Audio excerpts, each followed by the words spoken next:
I don't have a bell.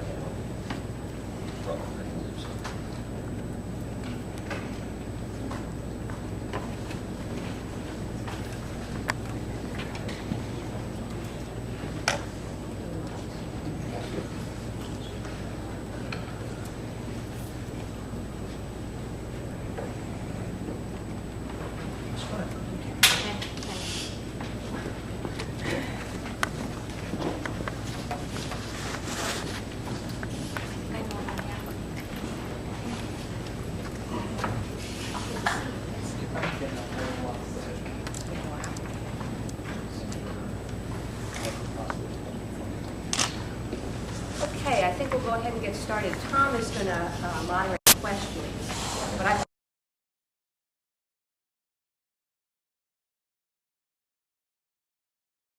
newspapers recently, and just make a few comments about those. And Jens, I know you're working on a story about what my first 5 years would look like, so I'll try to address some of those things. Now we can go to questions. You can see how the questions go. Let me start with the contract issue, because I know there have been lots of questions about my contract. And very, very clearly 2 years ago, when the board put in place another 5 years of deferred compensation for me, I was very pleased by that. That 5 years of deferred compensation really takes me through all of the flood recovery, takes us to the end of the capital campaign, and it was exactly what I was hoping for. So from my perspective, So from my perspective, that was a very generous offer. I was pleased to see it. And this year, the 2% raise was another indication to me that I was fine. So the contract issue to me is not one that I have much concern over, especially given the way I've been treated. Now, in terms of accomplishments, and I suspect you've been working on this story now for a while, if you go back 5 years, during my first year here, I think everyone knows we had a flood. And it was a rather large flood. In fact, it turned out to be the largest single natural disaster that certainly we've ever seen, but also that FEMA has ever seen. So from the perspective of disasters, it was a serious one. Now, shortly before the flood, I had announced a sustainability initiative. This was a campus-wide sustainability initiative. This is one that would encompass virtually every aspect of our operations, from curriculum all the way to operations, including our power plant. Imagine. Little did I know in announcing the sustainability initiative that a few months later we'd have a flood. But the two actually played into each other very, very well, because now as we recover from the flood and as we build new buildings, we have the opportunity to do some astounding things, really, on the sustainability front. The nearly $1 billion of construction that's underway currently, all is being done to LEED standards. It's all being done in a way that I think will complement the campus as we go forward. It's exciting, it's unprecedented. It's not something that I anticipated would be one of my priorities when I came, but obviously between the flood and the needs that we have developed since then, we have a very, very ambitious construction program. Now, immediately following the flood, we had an economic downturn. No one anticipated that. The economic downturn, I think, gave us some real opportunities to examine who we were, to design a new strategic plan, which we did during that time, and to become a much more efficient organization. And that efficiency, all the efficiencies that we created from the combination of the flood and the economic downturn, were really to make investments in the strategic plan. And the university strategic plan, Renewing the Iowa Promise, has 4 simple pillars. The first one, the most important one, student success. Student success has been a huge part of what I've tried to accomplish, and all of us, the team, have tried to accomplish since I arrived. We wanted to make this the most student-friendly Big Ten university in the Big Ten. And I think we're actually showing some real success along those lines. When we started this initiative, our retention rates for freshmen were about 82%, and we're well above 85% now. Our graduation rates, our completion rates are starting to climb up as well. And that's all because of the investments that we're making on student success. Now, the second pillar has to do with turning knowledge into practice, and that's research. Fundamentally, the other big part of our mission, our three-part mission, another big part of our three-part mission is research. And being able to make investments in faculty and research is extremely important for an institution like the University of Iowa. So we've made substantial investments in terms of cluster hires, in terms of trying to solve some of today's biggest problems. Things like aging, obesity, the diseases that come along with these kinds of natural processes. How can we better understand those? Another piece of our mission being the digital humanities. We have, in fact, you're sitting right outside the School of Music right now. We obviously have large music and humanity and art programs here. And making certain that today's music, art, humanities are well served. That's all part of the research mission as well. So that's the second part of the strategic plan. The third part is renewing the arts campus. That again goes back to the flood. The flood obviously did the most damage on the arts campus. And as I think all of you know, it has been a 4-year struggle to make certain that those big projects like Cantor Auditorium, School of Music, and the School of Art, those projects stay on course. And we got very, very good news finally this past fall that we have the green light to go on those big projects, so stay tuned. In fact, I believe that we let the bids for a fence, now this doesn't sound too exciting to you, but it does to me, but a fence that we will put up around the New Hampshire site. And that will really be, I think, an indicator to the community that we're on track. The final piece of our 4-part strategic plan is making life better for Iowans. And this is all about outreach. This is all about getting our message out across the state of Iowa, getting it out at all levels. Our students are participating in this, our faculty obviously are, our staff are, and it's certainly been a large part of the work that I continue to do as president. And it's not just across Iowa either. It goes well beyond the borders of Iowa, but we have put a lot of focus right now on the state of Iowa, because obviously, as the University of Iowa, we want to make sure that Iowans have a good understanding of what we can contribute to the economy, both locally and otherwise. So, where have we come from? Well, when I started at the University of Iowa about 5 years ago now, a little more than 5 years ago, we were roughly a $2.4 billion operation. Today, we're over $3.2 billion. So we've grown. And we've grown substantially despite the fact that we've had a flood, despite the fact that the economy has not been the best that we've seen. We are really, and I am very, very pleased, and I was extremely pleased to see Regent Harkin's face when she made the motion to approve the tuition freeze.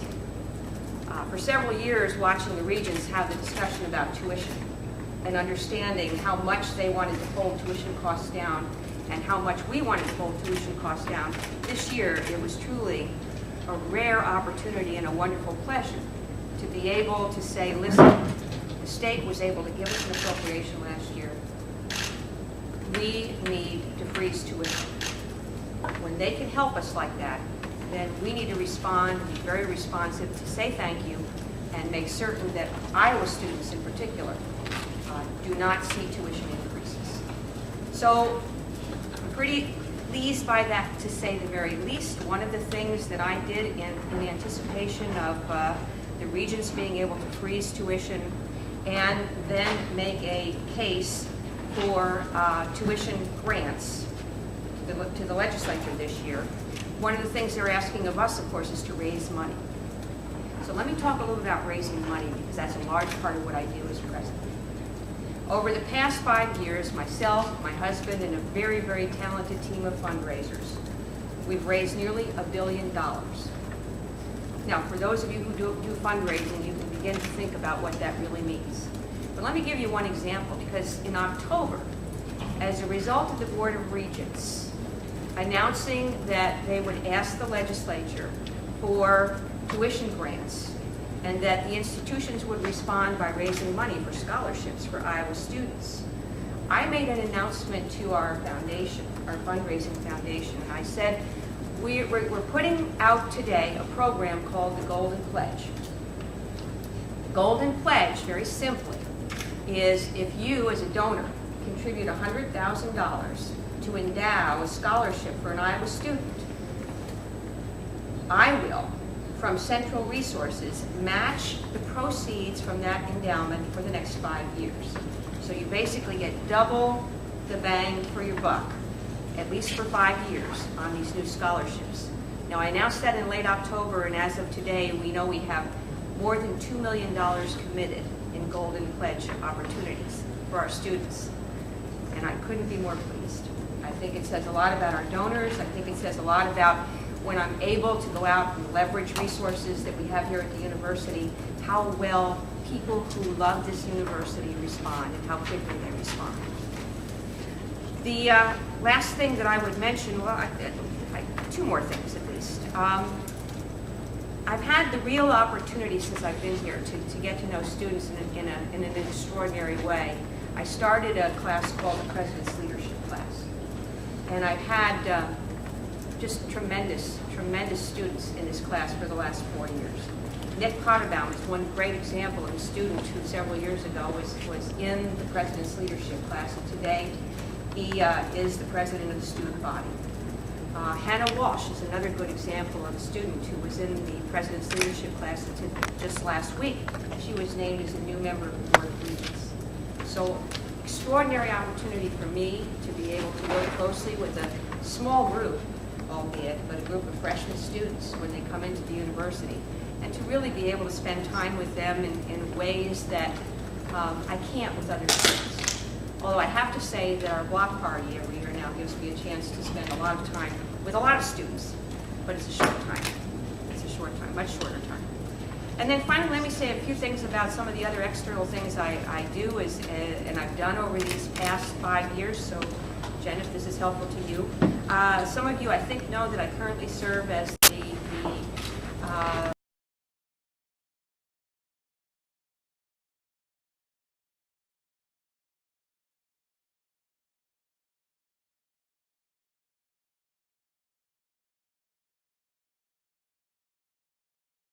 reports to us as his board, and I'm currently chairing that group.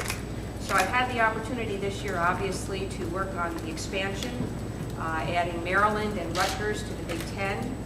I took office as the chairperson shortly after the Penn State event. So I had the not so good privilege of having to make public statements about the relevance of what happened at Big Ten and how we are, as a conference, dealing with these kinds of issues.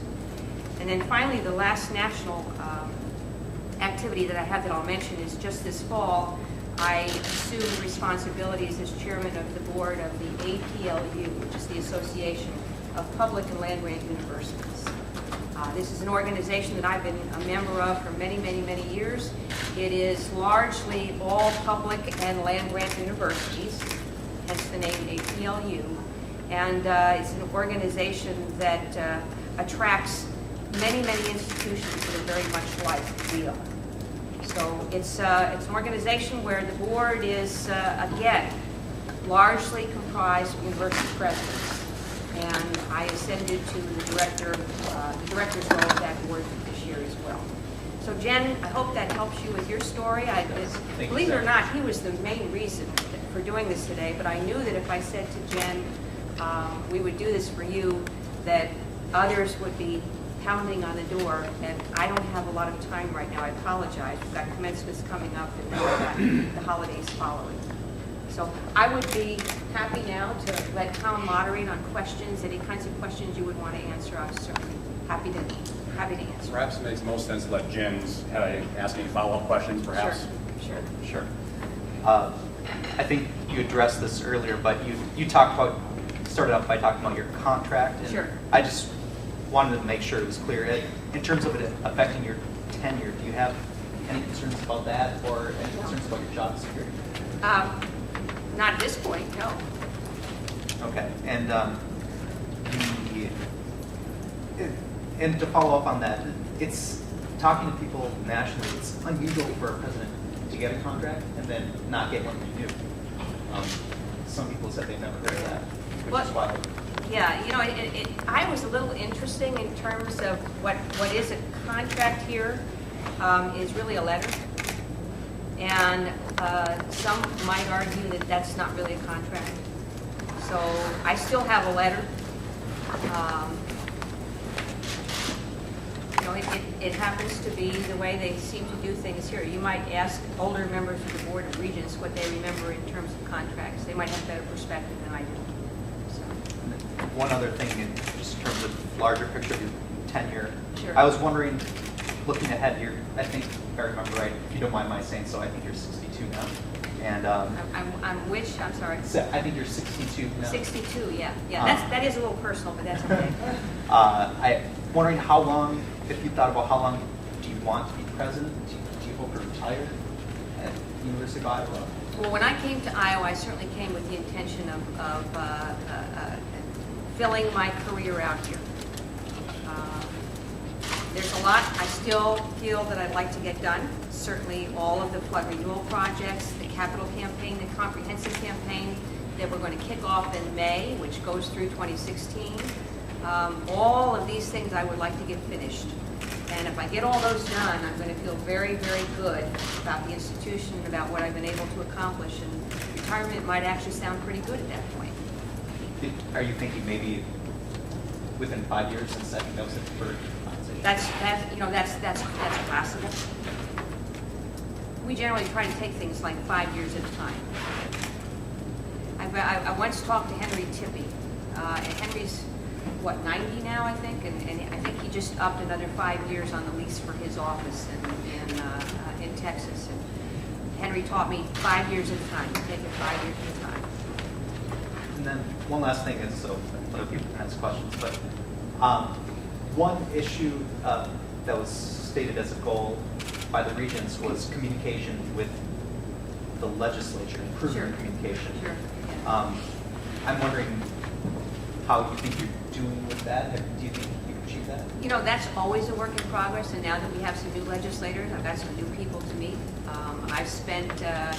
I've made a number of visits just the past month or so with some key legislators, and I've got more on schedule for the future. And obviously, as we get further and further into the legislative session, and they're actually all in one place, it gets a little easier for me to go and meet with them and talk with them.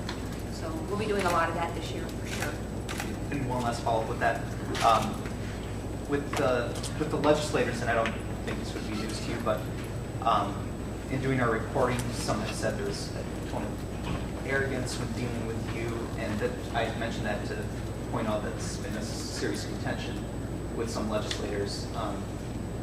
I'm just wondering what you've done, maybe specifically to alleviate those disagreements. Well, I hope that's not the tone that I leave with people. If it is, I have work to do, without a doubt, and I will work on that. Should we just go counterclockwise and maybe see if Stephen, you have anything to? Sure, I can ask a quick question. Sure. I know people have probably more specific questions they wanted to get into, but I just wanted to ask you sort of a general overall question. You started off with this list of achievements. Sure. Yet here we are with multiple media people, this press conference. I was wondering if you could comment on that disconnect where you have all these achievements, yet you're sort of judging these, where I'm not asking you to judge the motivations of the media, but what do you believe? What was wrong that made us where we're sitting here right now talking to you? You'd have to tell me. Part of the reason I wanted to come and talk to you is because obviously there does seem to be a disconnect. I know that the issues of openness and transparency continue to come up, and I probably share some of the same concerns that many of you do. Let me, and I'll say it generally, can ask specific questions if you want to, but generally, you know, with 25,000 employees and 31,000 students, one of the things that I am very careful about and very protective about is the rights to privacy that both our students and our employees are entitled to by law. Now, we can argue about whose definition or interpretation of the law is the correct one. But as long as my lawyers, as long as the lawyers for the Board of Regents are telling me that student records, on the one hand, are not subject to open records, and that personnel files are not subject to open records, then I have to abide by those rules and that law. And it's you know, it's frustrating for me, just as it is for you, but it is the way I have to behave in order to protect the institution as well as the people that I'm responsible for. I had a quick follow-up. You mentioned that you had to deal with the Big Ten sort of reaction to the Penn State scandal. And I wanted to know, do you feel as if there's some sort of disconnect between, like you said, there's the protection of privacy that's important, but there's the public feels that there's sort of a institutional lack of sensitivity to, or a barrier between what you and your position of having to protect people's privacy and what they feel is right and what they feel their right as the public to know. But do you think that there's a way that could be addressed in a better way? I don't know, and I would relish an opportunity to have the legislature look at the law the way it's currently written to see whether or not there are opportunities to clarify it so that there's less ambiguity, assuming there is ambiguity. But it's not in my hands to decide at this point in time. I will tell you this, that incidents that qualify under certain federal laws like the Clery Act, we are much freer to talk about those sorts of things. But we're not dealing with that, certainly not in the recent set of circumstances we've been dealing with. So we have some latitude through federal law, but we're just not in a situation, at least not the recent ones, that Clery Act would apply. Can you give an example of where that would make a difference? If we were dealing with assault, if we were dealing with sexual assault, someone who was suspected of potentially doing harm to others, great harm to others, we certainly would adhere to the Clery Act and make public